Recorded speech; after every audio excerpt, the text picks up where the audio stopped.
Watch this review here with a look at Human Torch from Wave 2 of the Showdown series. This would be the last wave. They called it the Super Hero Showdown series. After this, they started calling it the Marvel Legends Showdown series, if memory serves. Human Torch comes with all the usual accessories. This crappy little launcher, projectile, stand, and a base, in addition to the cards. And then just various game information. Nice paint job. And on the back, we have a look at the other figures. Assortment 1 is Wave 1. Down here is Wave 2, I believe. I've reviewed the Doctor Doom, which I wasn't terribly impressed with. And then from the starter set, I've reviewed the Spider-Man vs. Thing. I liked the Thing from this, didn't so much like the Spider-Man. And the Burning Man was just too hot for his package. Here we have a look at the cards. I'm not sure which cards are actually standard or if they're always randomized, but you usually get 3 character cards and then 3 random cards for other characters. But I'm not sure if the 3 character cards are fixed or if they're random as well. I'll review the actual game at some point just because, it's probably going to take a while to explain. I don't think anybody really cares. We also have the little crappy projectile. This time at least, the fireball actually applies to the character, whereas a lot of the other weapons really just don't suit anything. As you'll notice, it attaches to the wrist instead of, being held. And that's because they decided to give him 2 open hands. Now, I'm not sure if he actually attacks usually with open hands or flies with open hands. I remember seeing his fists closed for some flight poses, which is absolutely terrible too, just because, I played a lot of the Fantastic Four games and the crossover games like the Marvel Ultimate Alliances. I just can't for the life of me remember how he attacks. I do know that they typically have their hands open when they're using like the flamethrower effects in that game, but other than that, it's all a blur. Have you ever realized that, there are so many characters that you think you know, and then when you're trying to recall something so incredibly basic, you realize you probably don't know these characters as well as you think? I mean, this would probably be one of those cases. Also, on the base, we have the face instead of the team symbol. I think they did the faces for the first two expansions, and then they did the team symbols after that. But don't quote me on that.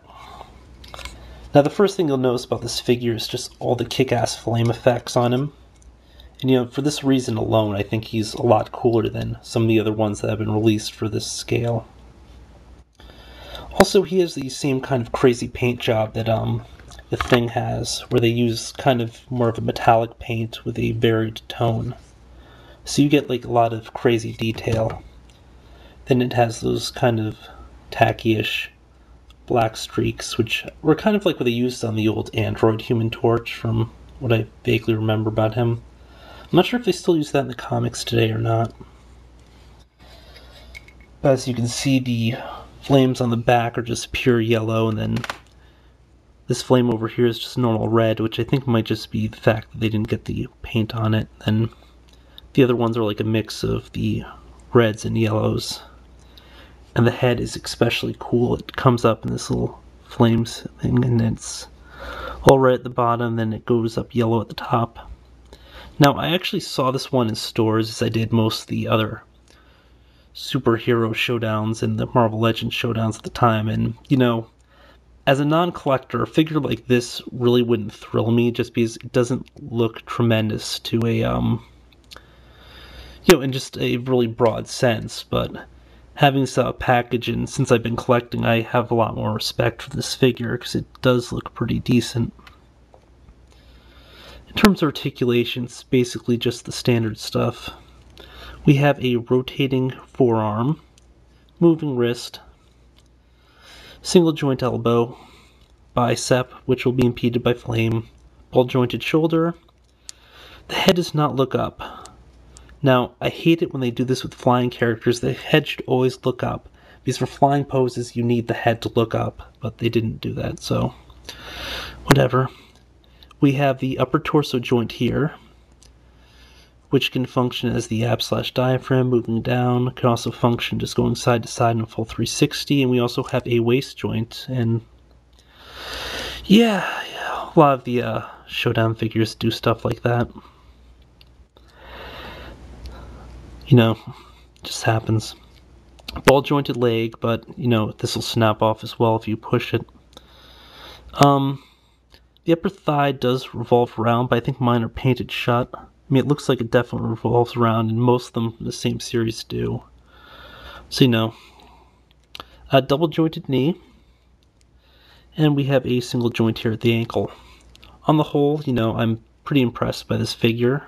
I like the paint job, I like the effects. I mean, in places they kind of just like splotch the paint, where like we have this streak of yellow over here. The face looks kind of okay. I mean, it doesn't really thrill me. It looks too, I don't know, too, what's the word for that? Kind of like genderless. And if not genderless, then maybe just a little bit effeminate. And because of that flame effect on his head, he's kind of a tall figure. He's like 4 inches up to the top of the head, then like another ½ inch up to the top of the flame. Here he is next to the Marvel Universe Iron Man. I think that was the 3rd wave, but don't quote me. And the Marvel Showdown thing, which is about, I can't remember, I think a little bit over 4½ inches, so he's probably just a little under 4½ inches. If you happen to be collecting the Fantastic Four on the 4-inch scale, Human Torch has been released a few times. He's been released in the Showdown, he's been released in the normal Marvel Universe ones, but I can't remember which wave. I think it might have just been the box set, actually, where he came with a nice man and maybe another character. And then in addition to that, he's also been released in the Marvel Universe Secret Wars pack, paired with Wolverine back in Wave 1. Both of those characters have slightly different looks. Reed Richards obviously made the Showdown appearance. He had 2 different appearances, kind of, because he had this version, then a variant in it, but this is the Marvel Universe version, so he came in Wave 3 of the Secret Wars. Thing has had 2 releases so far, to the best of my knowledge. The Showdown, which I have here, the Marvel Universe single card, which was basically just a retooled Hulk body, and he's also getting a new one in Wave 4 of the Marvel Universe Secret Wars. However, to date, I don't believe that we've had a Sue Richards, aka the Invisible Woman, which is a complete downer. Unless, of course, you're willing to pretend that she really is invisible.